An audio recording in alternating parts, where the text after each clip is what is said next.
Hello everyone, good afternoon. So, kamusta po ang araw ninyo? So, ngayon sa araw ako okay lang. Araw po ngayon ng Martes. So, ikalawa ng September. So, napakalabilis po ng panahon. Actually guys, na makulimlim po ang ating hapon sa ngayon. So, ngayon guys, ang ating episode po ay maglilinis po ako ng aking palaging sinasakyan. Ito po yung aking motor. Nagtataka po kayo guys kung bakit ako hindi po nag-upload ng mga long form video. Naging dahilan po dyan yung pag-i-edit at saka magbo-voice cover kapag napakahirap pong gumawa ng long form. Pero kahit ganun pa man, sisikapin kong gumawa po ng mga long form video kasi kailangan din po itong gumawa po tayo ng ganitong mga video. Hindi lamang yung sa pag-reels at sa pagre-remix ng mga video. So ito nga pala yung aking motor guys. Napaka-antik na po itong motor. Napakarami na po itong napagdaanan. Sa totoo lang guys, 12 years na po ito sa aking mga kamay. Actually guys, nabili ko po ito ng second hand lamang kasi wala po tayong budget sa mga brand new na motor. Kahit second hand lamang po itong motor ko guys, inaalaga-alagaan ko pa rin ito. Nilinisan ko kapag merong mga putik kasi kailangan pong kunin yung putik kasi yun po yung nagdadala ng kalawang. Hindi kasi basihan dito yung brand new o kamahalan ng isang motor guys. Kung hindi ka naman marunong mag-alaga na yung motor, syempre magiging lumang-luma po yan titingnan. So ito guys, bagong-bago po siyang tingnan. So medyo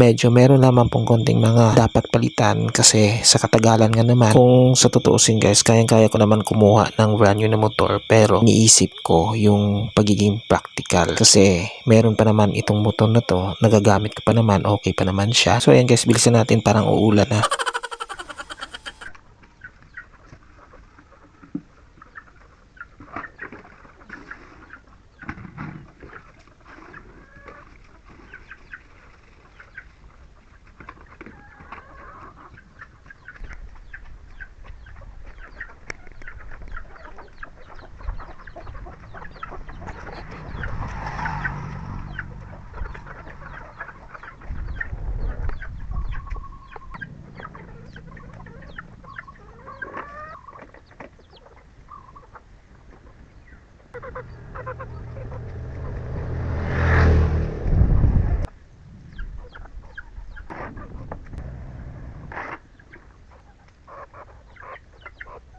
So ayan guys, malapit na tayo matapos. Pero itong mga alaga natin na manok ay andito na sa harapan ng kamera. Nakikita nila kasi guys kung ano po daw yung kaganapan sa ngayon.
So ayan guys, tapos na tayong maglinis ng ating motor. So ayan na guys, so bakit pa tayo maghanap ng ibang motor o bibili ng mga bago na motor? Eh kaganda pa naman ang tingnan nito. Not bad naman kung magbibili kayo ng motor kung meron naman kayong pambili.